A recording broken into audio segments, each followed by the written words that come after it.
All right, folks, this is Harris Sultan, the ex-Muslim atheist, and welcome to another episode of Sultan's House of Sin. Right.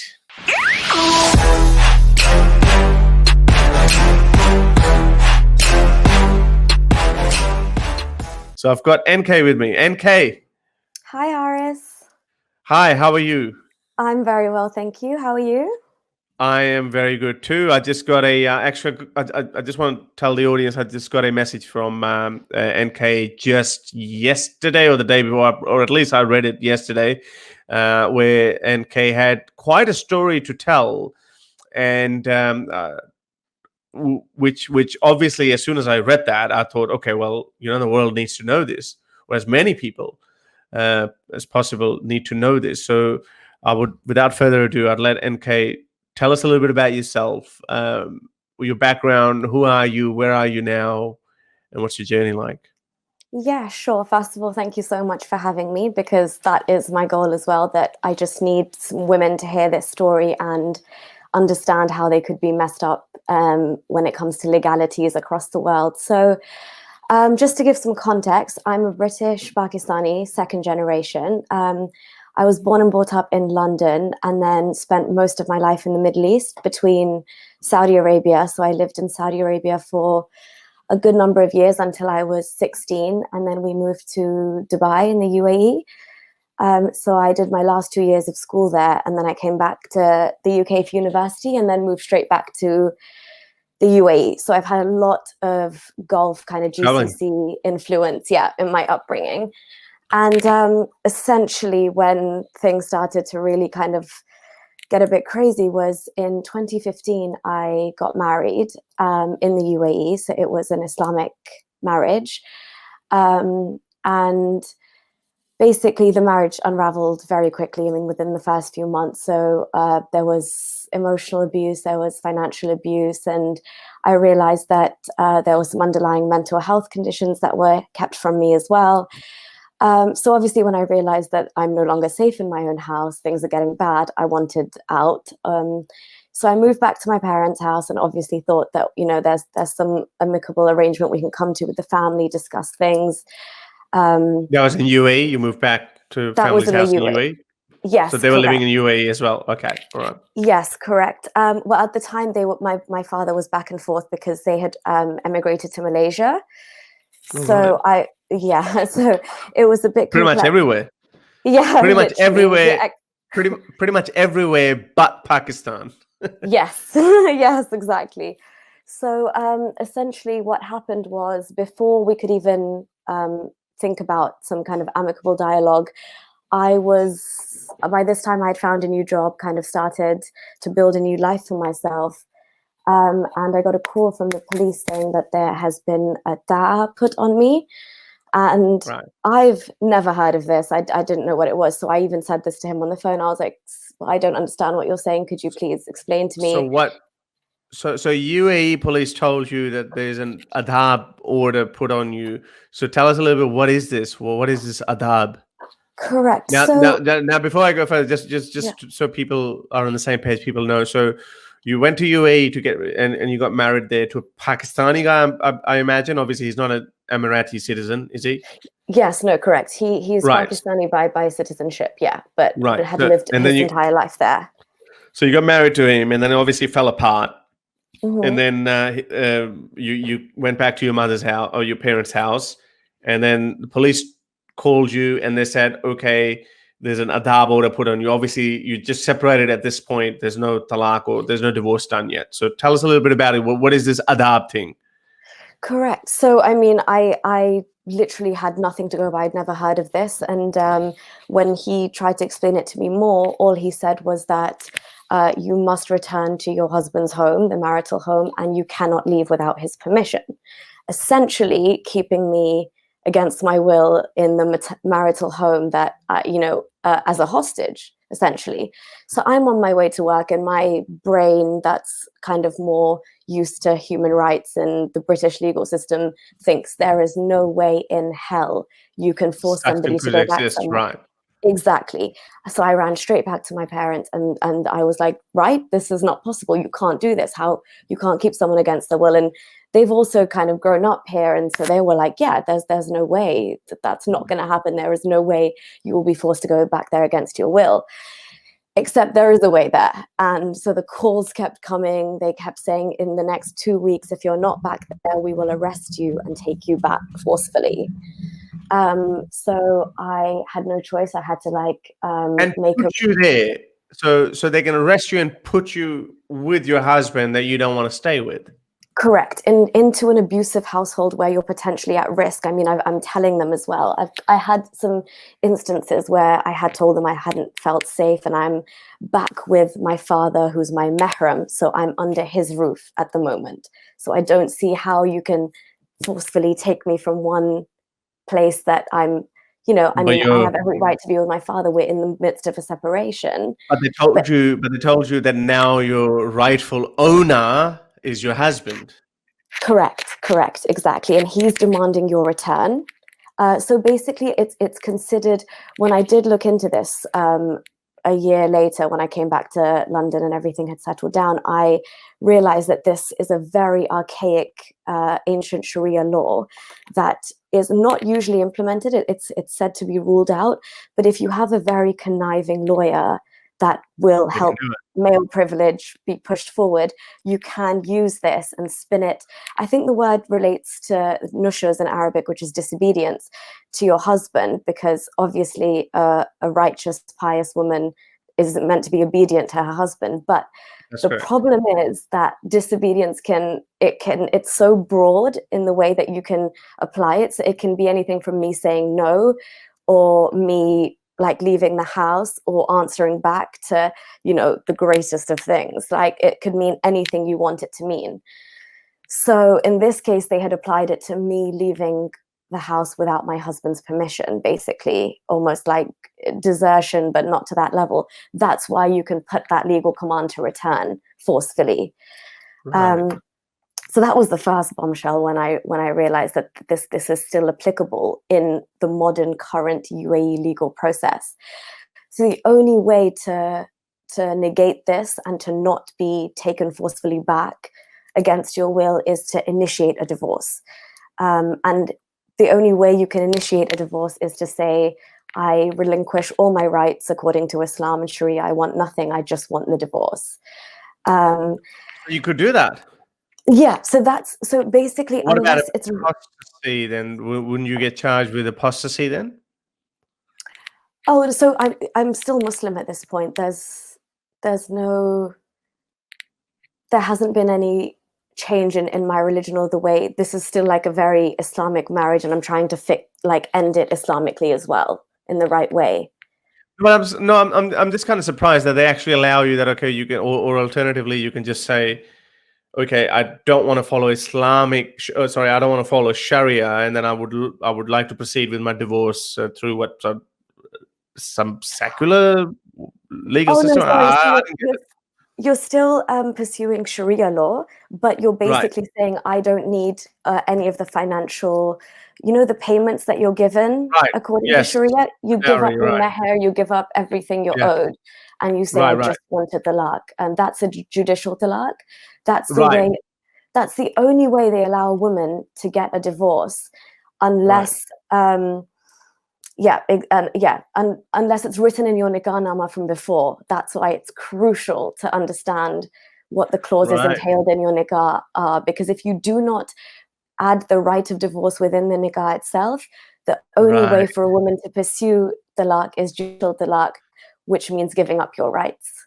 Now, did you get now? Oh, that's that's very strange. We actually spoke about it a couple of days ago on my Urdu stream, and it's very important that you actually brought it up. Now, my question to you is: did you actually get married in Pakistan or in UAE? In the UAE. So in Pakistan, I had another female caller who was telling me about this. That in Pakistan, and we went to the nikah itself in Pakistan. What they do by default, I think it's on the second page. First 4 questions, which actually says exactly the same thing. Do you allow, to get divorced outside of Sharia or whatever? And then the cleric, the Molvi, the one who does your, who marries you, he actually automatically crosses it out just at the wedding. So by default, and And this girl was showing us that, by Pakistani law actually allows you to be able to divorce your husband. Yeah, precisely. I mean, even the generation previous to me, they were adding in the right to divorce in their clauses. And I'm not sure what happened, but because I think we were in a different country where it's predominantly Arabic, every contract you're given is in Arabic, to the point where even the marriage, actual nikah happening is like, there's no involvement from me. It's literally my father and the guy, and they kind of say a verse of the Quran and sign the thing. And then it just comes to me and they ask, do you have any conditions, which is more materially based or financially based, as opposed to, do you want the right to divorce kind of thing. Right. So is that so basically that's how you got out of the mess? Well, no, that was literally just the beginning. Sorry, one more question. So you actually had that form filled out exactly. I actually have a copy of that form, but I know this is Pakistani one. Obviously, UAE one would have looked different. You see, this is question 18, 19, 20. Now, that is basically asking, can the wife actually divorce the husband? Wow. Now, as you can see, this is already crossed out by the Molvi, by the cleric. Now, most women don't even get a chance to see that. And obviously, Correct. like in our culture, people don't even talk about it. And they say, okay, yeah, whatever your father's done. But technically, see, this document actually, according to Pakistani penal code, it actually gives you the option. But obviously, nobody chooses that because it's un-Islamic. So you hadn't selected that option either. Yeah, I mean, it wasn't even presented to me. I had no idea what was even written in the nikah. It's all in Arabic. And that's the case with every Pakistani girl. And we're going to make a detailed video about that. We're going to tell women that Pakistani law allows you. So if Pakistani law allows you, then you should be able to do it. Otherwise, it's going to become a major pain in the neck for you later on. Otherwise, if you're doing something wrong, then ask the Pakistani government to remove that law. So obviously, Pakistan, on one hand, the law is there because on one hand, they can say to the Western world that, hey, look, in our country, we allow women to divorce their husbands. But in reality, then they don't. By default, they just cross it out. We'll make it next to impossible. Exactly. Right.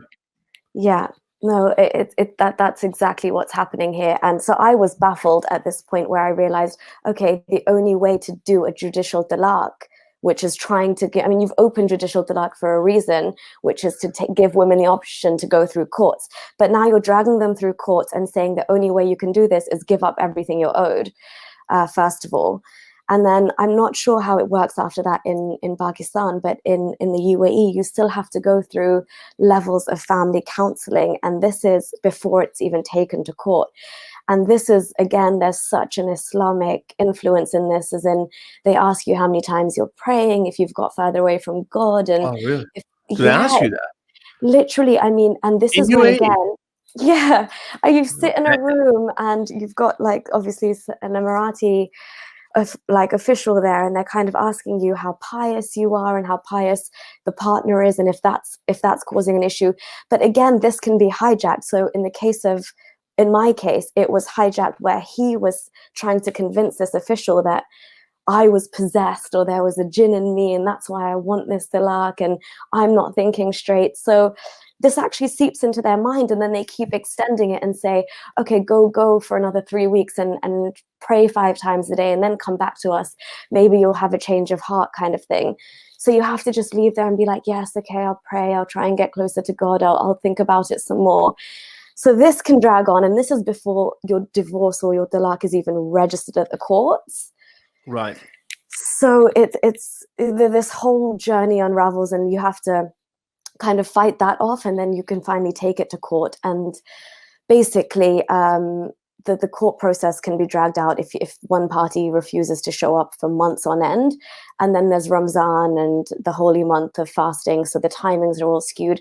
So this takes a good couple of months, almost a year, to even just make any progress. And by this time, again, if you're dealing with somebody who's quite bitter and not on board with the situation, they can make your life a living hell in that country because the authorities side with them.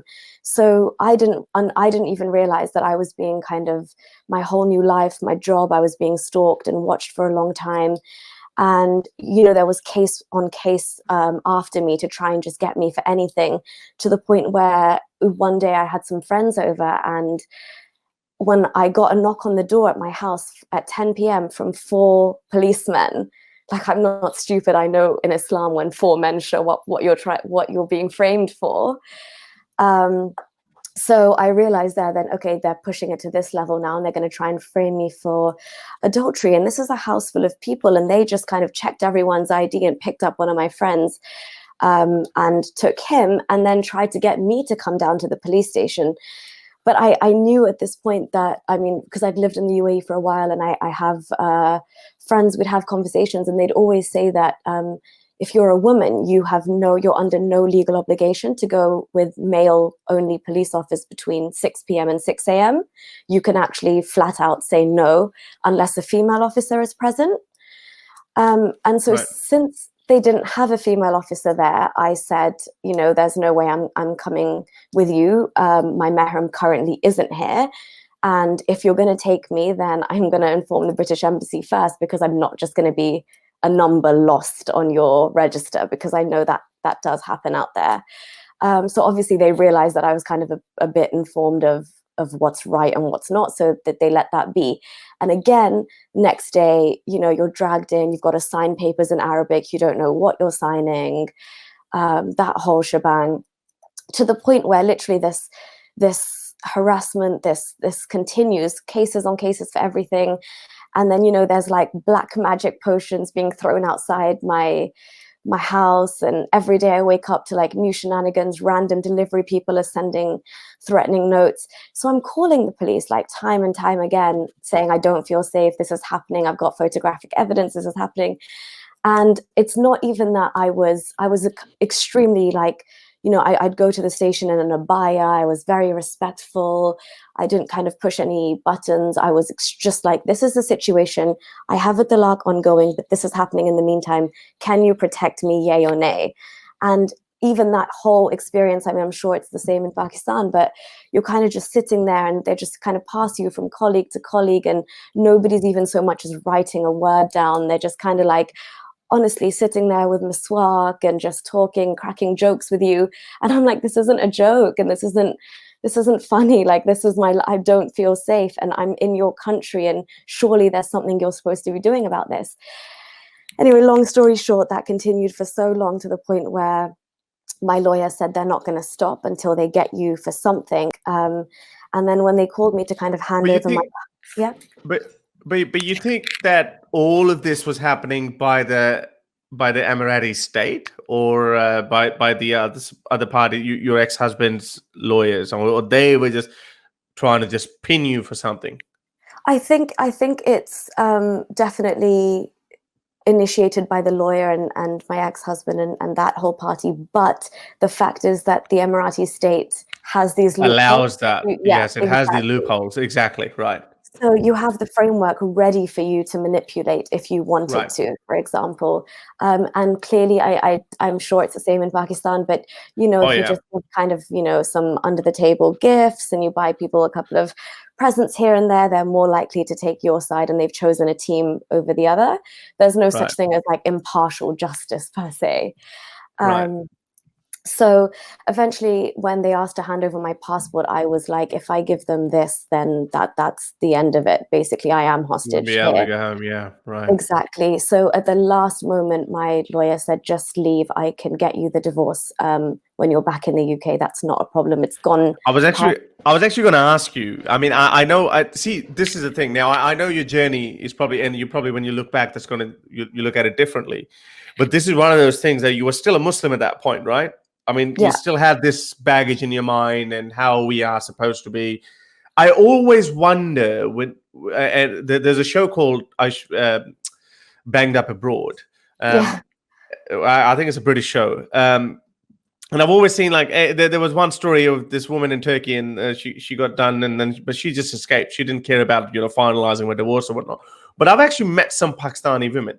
They're so caught up in the fact that I have to finalize my divorce, otherwise I'm not leaving. I'm like, it's just a bloody piece of paper, But because through Islamic, she wouldn't be able to move on if she's already married to someone. If she hasn't heard those three magic words, she wouldn't be able to move on. So that's why, see, that's why I despise religions, that it just binds people down to useless, unnecessary shit. And, for the same reason, like, I'm not even married, like, I've been with my partner for 13 years. I keep saying that, there's no piece of paper holding us together. There's only one thing that's holding us together, that should hold us together. That's love. That's love, Exactly. love and respect for each other. And when that goes away, we'd be like, okay, sorry, honey, but hopefully that doesn't happen.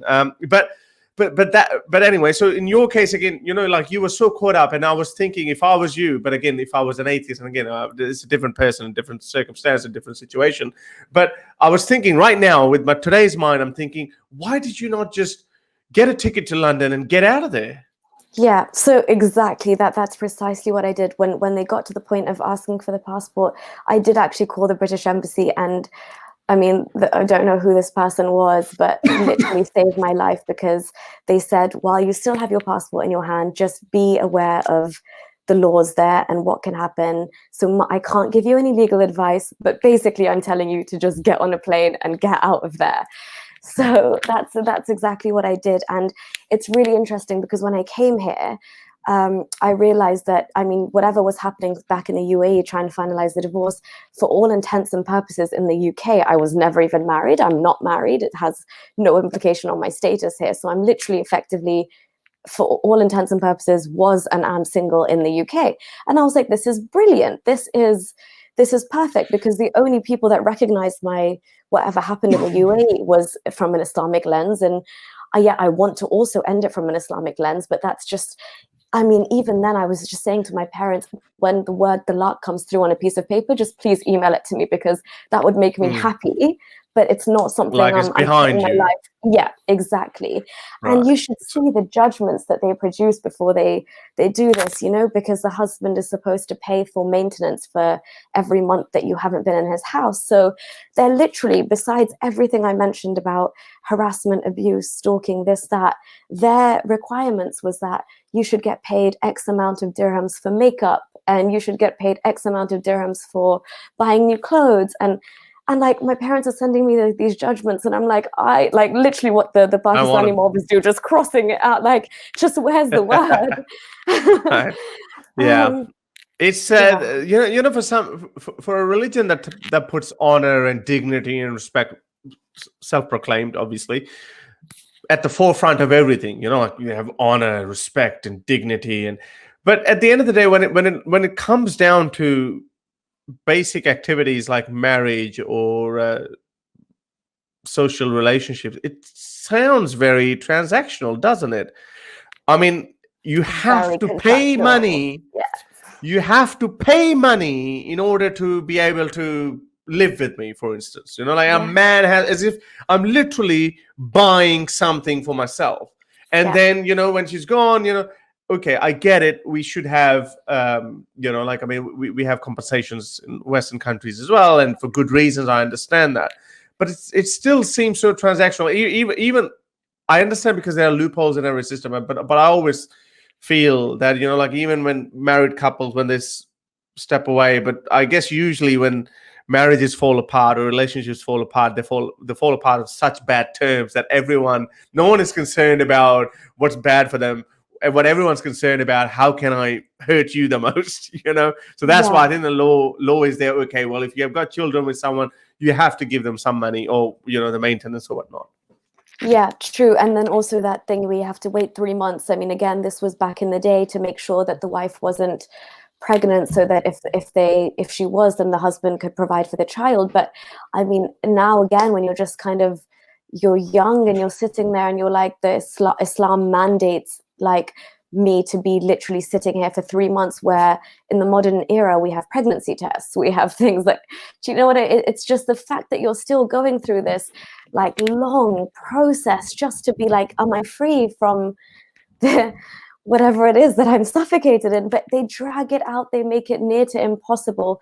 And I think that simple clause in that nikah could really, really change a lot of things. And I at this point, because I am still Muslim, I still as the same kind of point that you touched at, just in my mind said, this is a perversion of Islam that they are doing. Right. This is not Islam. This is just there's cultural nuances. There's lots of factors at play. It's an abuse of power. It's the police on a power trip. There's a lot of factors. And then I realized So yeah, excellent. Thank you very much for coming and sharing your story.